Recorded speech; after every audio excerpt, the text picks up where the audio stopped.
Hey guys, welcome to episode 51 of the 1023 Soul Shop Talk podcast.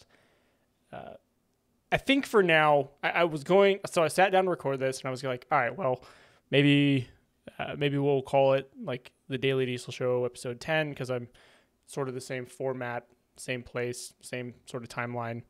I don't know. So the Daily Diesel thing, like we got 9 episodes in. That's honestly more than I expected to actually get through. But we got 9 episodes in, and the point of it from the beginning was really never to be actually to continue forever to daily do it. To daily do it. Oh, good grief. It's late. It's late. The intent wasn't to do it every day. It was more or less like I needed to get some things off my chest, I guess. I needed to say some stuff that was going to take a lot more than like a normal formatted show would be like. And I thought it was kind of maybe a good way to connect with more people, see who's interested in what you're interested in, along with the learning experience of like the commitment to taking that time and doing it every day. And all of that was good. Like I learned a lot for sure. I think a lot of good stuff was put out there. And I do hope that it was mostly useful to most people. That's the goal with every one of these shows. Like, otherwise there's really no point in doing it. There's a lot of stuff that's interesting. So today what I want to cover is what it looks like sort of from our perspective running an online store, not like in the shop. Like, what does it take? What actually happens? What actually goes into it? And then we've got a lot of changes coming up right now. And by the way, we'll talk about it more in a minute, but we are hiring. So stay tuned for that.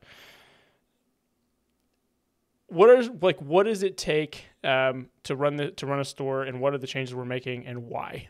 Because there's a big industry shift that is happening, and it is going to drown a lot of people.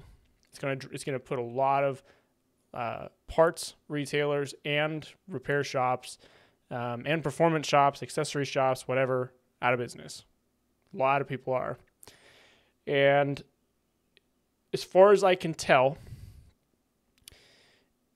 we've sort of identified like some of the things it's going to take specifically for a parts or a retail shop, like an online retail shop, to exist in the future.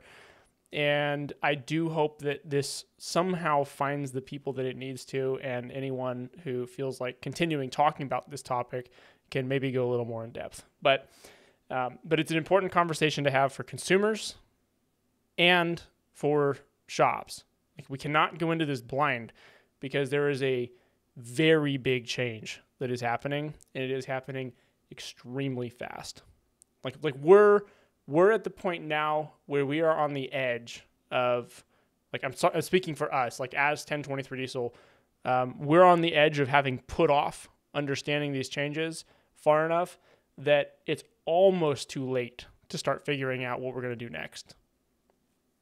And so it's very important that going forward, we act very deliberately in order to be able to exist. And this isn't to be like, oh, dire warning, the industry is falling apart. It sort of is. I mean, there's a lot of factors here, and we're going to try to cover it in a short amount of time because it is like 11 o'clock or something. What time is it? Yeah, 11 o'clock on Monday and on Memorial Day. It's late. I got a lot to do. Anyway, here we go. So what are the changes we're making? Right now, we are in the process of rebuilding the data on our site. So you'll probably see, if you browse around our site frequently, that product descriptions, what we're offering. Matter of fact, we just got rid of it. So this is one thing that's always bothered me. When you're not like shopping on Amazon or Walmart or whatever, like a big website, when you're looking at like a small company, you go to their website, they've got all these categories of things you can shop for. And then like you go to a lot of the categories and like they're empty. There's like one product in them. And it's like, it pisses me off. Why did I even waste my time? I don't know. It drives me nuts. But we had that Like literally, I can think of many times where I've gone to websites and been like, "That's stupid. Why are they even trying to be that business if they're not actually going to offer those products and be like shoppable? That's the point of an online store." But we had that on the later modern Power Strokes, Cummins, and Duramax stuff. Like, we had a couple simple things like intakes and whatever, lights, steering boxes, things like that were on there. But we never sold any because that's not what our business model is. Or we always focus on 7.3s. We put a lot of work into making like data structures and everything for those to exist, and then we never filled them up. And there's a lot of good reasons for that. And this is part of what we're going to talk about is managing data as seamlessly as possible for a shop. So I'll say if you're a consumer, I think it's important to understand it. But if you're a shop, it's more important to understand why this is necessary. Anyway, so this weekend we bombed it, blew it up, deleted the Duramax and Cummins categories on our store. You're going to see a bunch of changes coming. They're all gone. Like every day our store is going to be different from now on. Like structurally it's similar. Like you can still shop the same way. Like the 7.3 parts are all there and all that. But we're changing the descriptions, the layouts, what we're offering, how we're offering it. We're changing the images, like especially the documentation, tons of information. We're creating a matrix of information for products, so they're very easy to understand what to buy and why you'd want to buy them or not, based on what we understand. And like every product, every category, whatever, it'll link to more information than what's necessary or relevant to have on a specific product page. Like one of the things that gets complicated is packages. So packages are frustrating, like power packages that we offer. They're frustrating because it's not like they're not necessary in that all they are is just an assembly of parts that give you options to work well together. And so what would make sense practically is that we would take all right, well, like I know, just like with build plans that we do, when you schedule your build call with us from our store and we can talk about your build, I know that like approximately like 86% of people end up with basically the exact same build. On Super Duty trucks and on OBS trucks, about 86% end up with the exact same build. After we have a conversation of what parts actually make sense for what you're going to do, like how much power do you actually need? We've talked about that a lot. And so what I could do is I could say, like, this is you literally just point and click. This is all of the parts that are needed. That gets complicated because what if you already have some of the components? What if you have an OBS and you want to do stage 1.5 injectors, a turbo, an intercooler, a fuel system, an HPOP, tuning, all the stuff it takes to make for that kind of a build, right? But you already have a fuel system and you already have a turbo, but you don't have an intercooler. It's like, well, how do we put that together? What if your turbo choice was really bad and you're basing your injector choice on the turbo choice? Well, we've talked about that. My camera just turned off. Hold up. We're still rolling. Still rolling.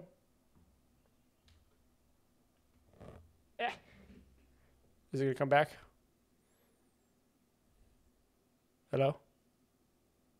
I don't know why it just turned off.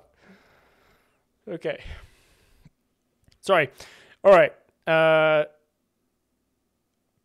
Where were we at? Power packages. That was like jarring. I don't know what to do when stuff like that happens. Why did it just turn off again? We may end up just doing this audio only. I don't understand what's happening right now. Hang on.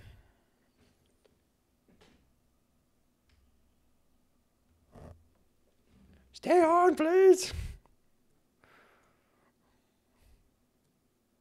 This is ruining my set. Will you stop it? Ruining this entire show. Okay. Stay. Just like a dog.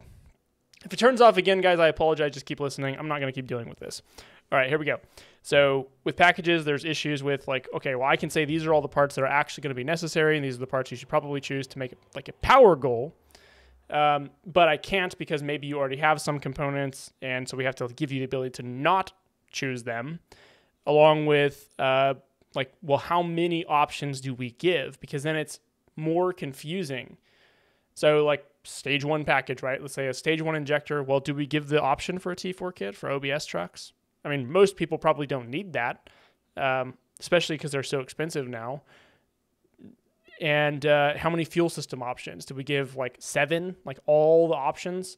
Like that's not conductive. That's not like productive in somebody trying to find an answer. So like making those choices is quite difficult.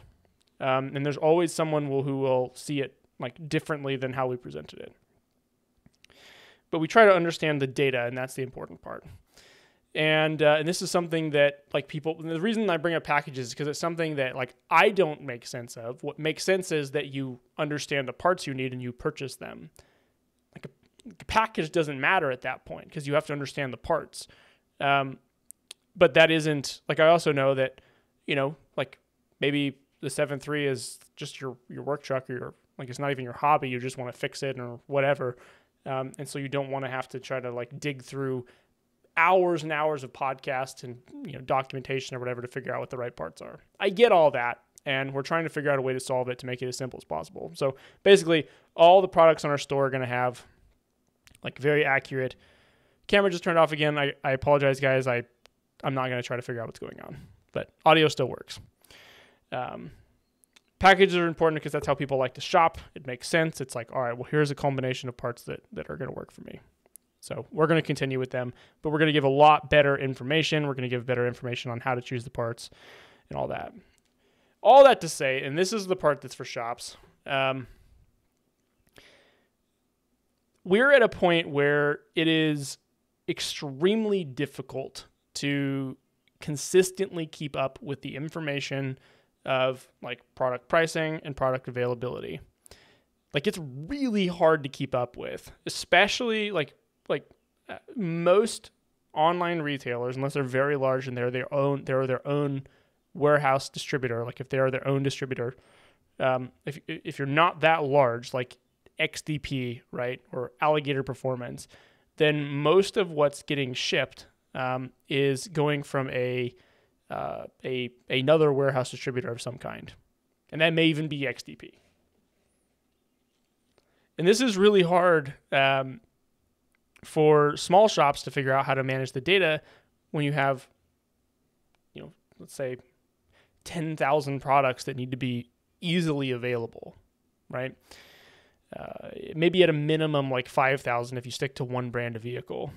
It is actually impossible to profitably manage that data manually. So it has to be done with some sort of data aggregation and then some sort of tooling with like connecting to APIs for like at a minimum keeping pricing and quantities of up to date.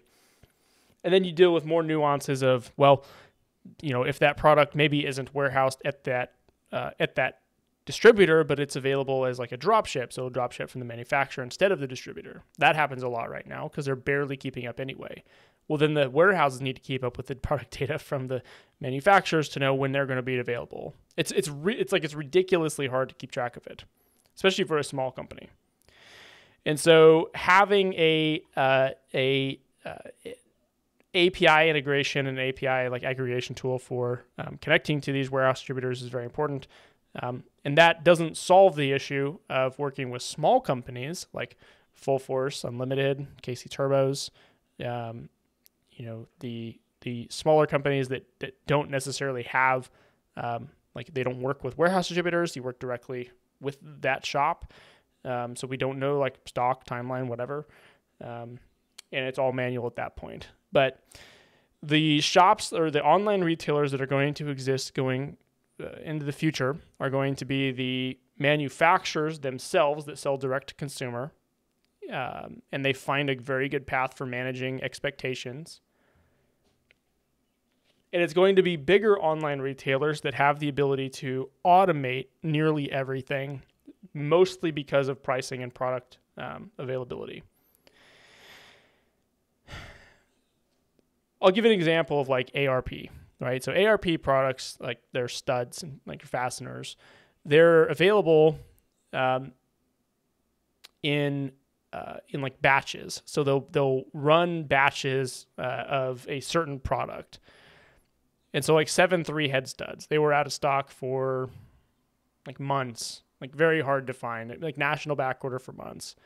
And then like specifically right now, as of like, May 30th, 2022, they're very easy to find because they ran a batch of them. And so, we work with many warehouse distributors that some of them have like 10 sets. Some of them they've pinned for, 50 sets of them, 100 sets, whatever. And so the ability to pull that data as they're available and have it be instantly reflected on your store is the important part. And that's where the disconnect between just a person wanting to sell parts and in a shop's ability to properly show what's offered or what's available to the consumer, you're going to have to figure this out. So my offer right now is, like, if any small shops out there, if you're interested in trying to make sure that you can kind of stay up to date with what's going on, which is very important for your business to exist, we've spent a ton of time building and searching for and meetings with companies that help us do this. And I'm more than happy to offer, bits of advice, wherever it's useful to other shops on what it looks like, going forward, and maybe tools that you can look into to try to stay sustainable. But I'm not going to hold your hand either. And this leads into the next thing. And maybe a tech person, like a production person is going to make sense one of these days, because we have a show running with no video. We're looking to hire 2 people. Okay. Right now, 2 people. And I thought about it. We were going to run set up like a way to apply and submit your resume and all that.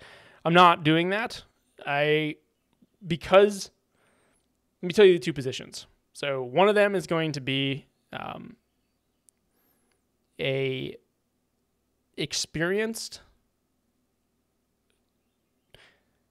somebody that's very experienced in e-commerce, and also in noticing future growth and problems. So somebody who's very willing to help us see the problems and find solutions for them.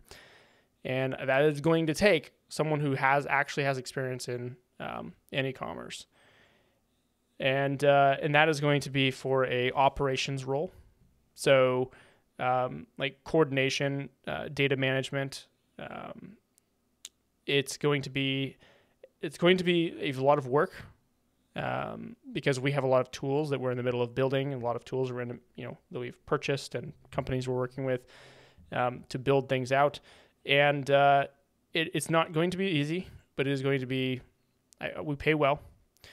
I will pay the right price for the right person, and I'm not setting a cap on that. That could be a lot, or it could be a little bit. But I think it's going to be a lot because I do want the right person.